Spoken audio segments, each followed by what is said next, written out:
Devastation and frozen frontlines. Ukraine marks 4 years of Russia's war.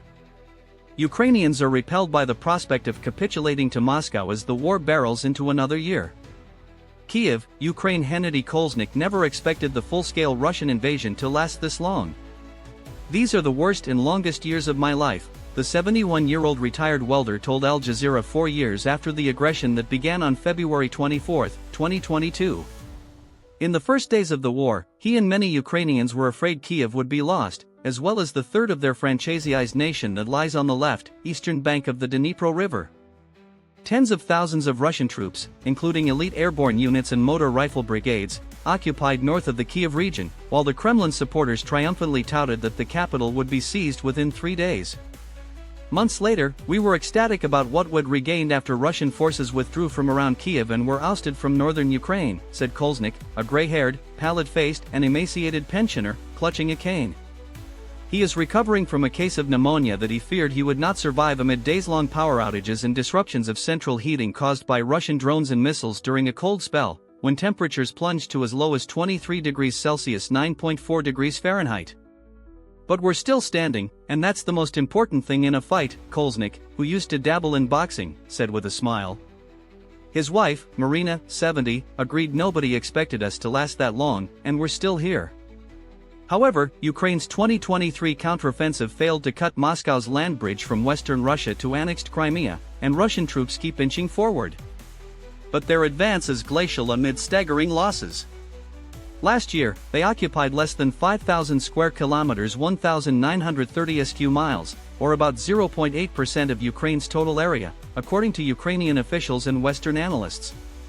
Overall, Russia controls about 19% of Ukraine's territory. The front line froze like during World War I, Nikolai Mitrokhin of Germany's Bremen University told Al Jazeera. So far, Russia doesn't have enough forces or new technologies for a decisive and successful advance, but it can still squander thousands of its soldiers' lives. This month, Russian forces encountered a dual communication problem that reversed their progress. Elon Musk's SpaceX company shut down smuggled Starlink satellite internet terminals used by Russian soldiers, while Moscow's efforts to block the Telegram messaging app further disrupted coordination. Ukrainian forces counterattacked, regaining about 200 square kilometers, 77 sq miles in the eastern Zaporizhia and Dnipropetrovsk regions. But in other frontline areas, the pressure is mounting. Russian drones with attached optic fiber immune to jamming began reaching a heavily fortified town in the southeastern Donetsk region. It has gotten a lot noisier. There are more outages. Some locals are panicking, Svyatoslav, a serviceman stationed in Kramatorsk, told Al Jazeera. He withheld his last name in accordance with wartime protocol. Moscow insists Kyiv surrender Kramatorsk and the rest of Donetsk, about 1,000 square kilometers, 386 sq miles. What could affect Ukraine's stance is further Russian strikes on energy infrastructure. Ukraine keeps the front line well, but the functionality of its energy system is hanging by a thread, which may affect a lot, Mitrokhin said. 88% of Ukrainians think Russia's strikes are designed to force them to capitulate, according to a survey by the Kyiv International Sociology Institute (KMIS) conducted in late January. Nevertheless, 2/3 of those polled said Ukraine's armed forces should fight for as long as it takes. People en masse are more ready to keep resisting the invasion than to capitulate, Svetlana Chunakina, vice president of the Association of Political Psychologists, a Kyiv-based group, told Al Jazeera. And even though there is a spike in depression, anxiety, and chronic stress among Ukrainians, there are no abrupt jumps in these conditions. She said. People adapt, including through depression, to the war's horrible circumstances. People keep functioning, she said. Ukrainians still hope for a better future, she said.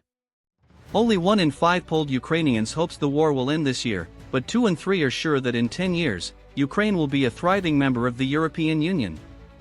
This is the literal realization of the philosophic principle "get ready for the worst, hope for the best," Chunakina said.